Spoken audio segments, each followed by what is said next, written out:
You've written a book, Don't Label Me, How to Do Diversity Without Inflaming the Culture Wars. What fun would it be if we didn't inflame the culture wars? Yeah, it is fun, isn't it? For about 5 seconds.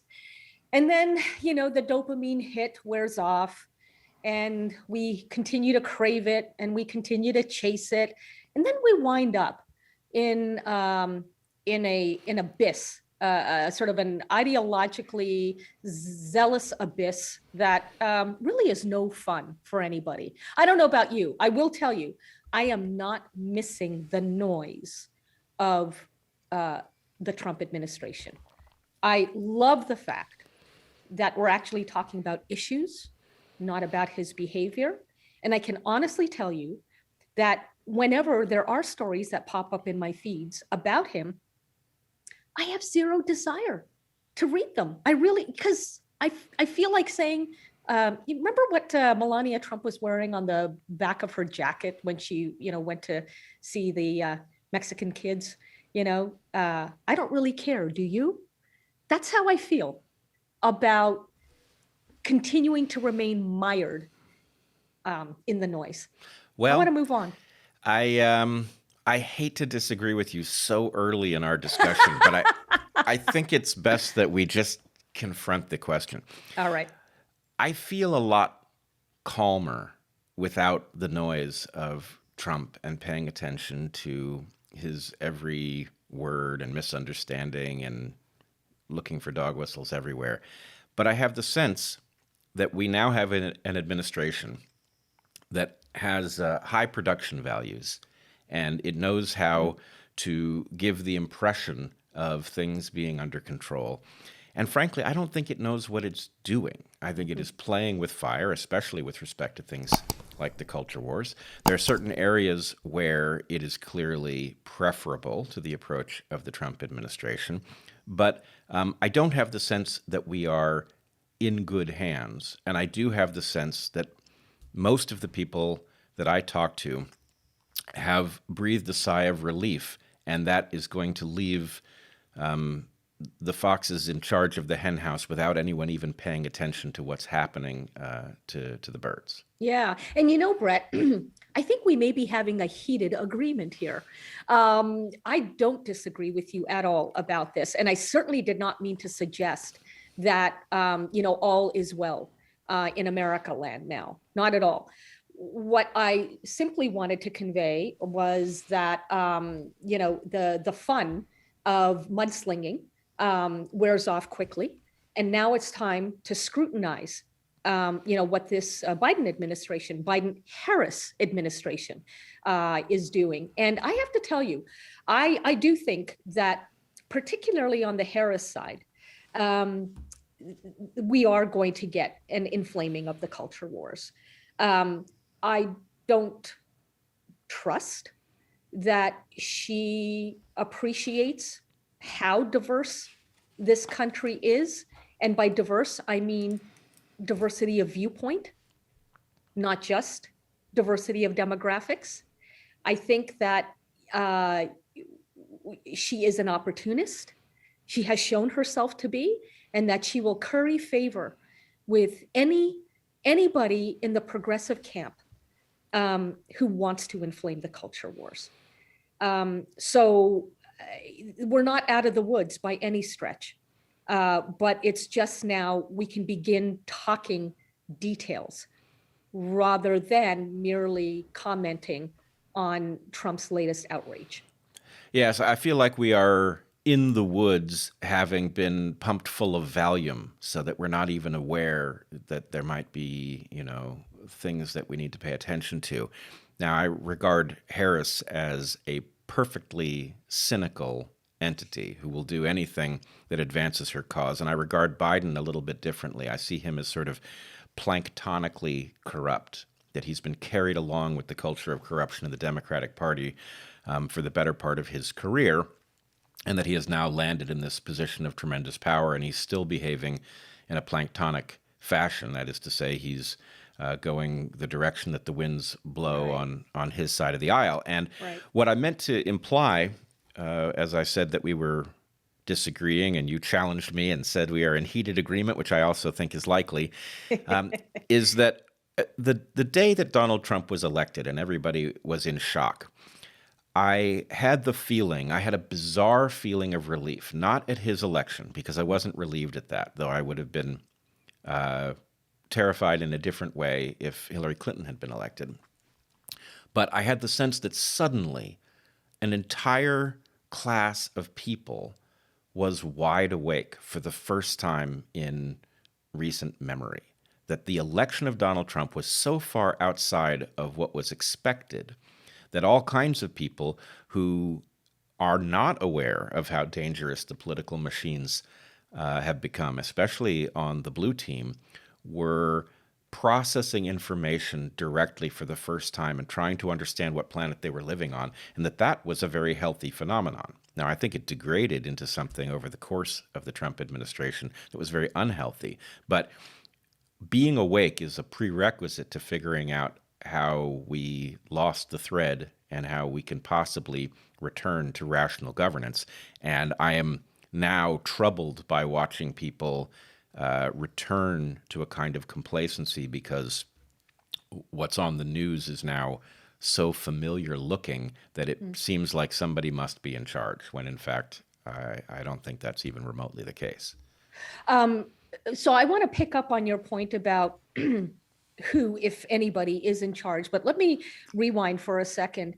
In a sense, I hold myself accountable, minuscule way. I'm one person, but I remember I was teaching at New York University back in 2009.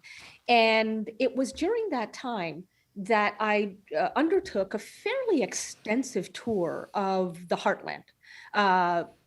And with my first book, The Trouble with Islam Today.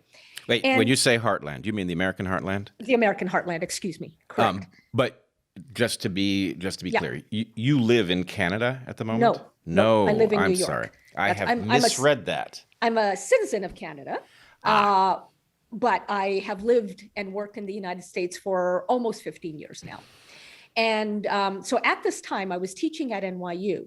And I undertook, as I say, this tour of the American heartland with my book, my first book about the need for reform in Islam. And I was Your first book is called The Trouble with Islam Today. Is that correct? Correct. Right. That's right. And I speak as a Muslim in writing that book. The subtitle is A Muslim's Call for Reform in Her Faith. I was surprised, and I didn't know what to do with the fact that at various turns in that tour, I would hear the question, why do they hate us? But here's the thing, Bret. The people asking that question were not asking about why Muslims hate Americans. They were asking, why do East Coast people hate us in the heartland? And when I got back to NYU, I sat down with the dean of my department, and he at the time, and he asked me, so what was it like? How much Islamophobia did you have to ward off? And I said to him, none that I was able to notice. Notice he didn't say, did you encounter Islamophobia? No, how much did you encounter? Right? And that was, just such an affirmation of what I was hearing from people in the heartland. The, frankly, humiliation to which they've been subjected by the overly educated, who are really in so many ways undereducated, for the last 20, 30 years. And so I've long understood where the resentment, the cultural grievance has come from. And I'm the first to say they're not all racists. And the more we fall into that trap, now that the familiar ethos of a Biden-Harris administration is back in play, the more we fall into that trap, the more we create the very thing that we say we oppose. I agree. We are going to resurrect racism by virtue of falsely demonizing people, claiming that they have it when in fact it isn't in their minds, which doesn't mean that they don't have ignorance, right? There is ubiquitous ignorance. We are all ignorant of the experience of people who come from different places, but that ignorance, unless it is willful, doesn't cross over into what we ought to be Exactly. calling racism. Exactly. The real crime, if I may say, is not ignorance, it's incuriosity, a lack of curiosity. Very well said. Yes, that's the thing. And the fact is, your experience that you describe of A, not experiencing Islamophobia yourself as a Muslim, B, not encountering racism that the blue team swears is lurking in every white mind. This is very similar to my experience. I come from a now nearly dead tradition of left intellectuals, and as I have been rejected by people who are nominally on my side of the political spectrum, and I have traveled extensively amongst the people who are accused of racism so regularly. They're told they live in flyover states, that they're deplorable. It is amazing how infrequently one runs into anything that you would actually apply the label racism to. And it is also interesting how many of the values that in my very progressive household, the one in which I grew up, those values are now being defended by many on the center right in a way that I never expected to see. Right. But unless you travel across the lines that we're told you needn't bother with, you don't discover that the story about the others is just simply false. This is the great tragedy of labels. It's not the fact that labels themselves are inaccurate. After all, you can label me a Muslim and you would be right. You could label me a woman and you would be right. It's the baggage, the assumptions that go with those labels. And I'm constantly struggling with how we are going to move beyond those assumptions in a time in which we all live. We are immersed in the kinds of technologies that frankly don't incentivize the kind of thing we're doing right now, openly engaging, right? Immersed in technologies that are deliberately designed to amp up our emotions. And you're the first person to recognize this, being an evolutionary biologist. From a biological perspective, the easiest emotion to have is fear.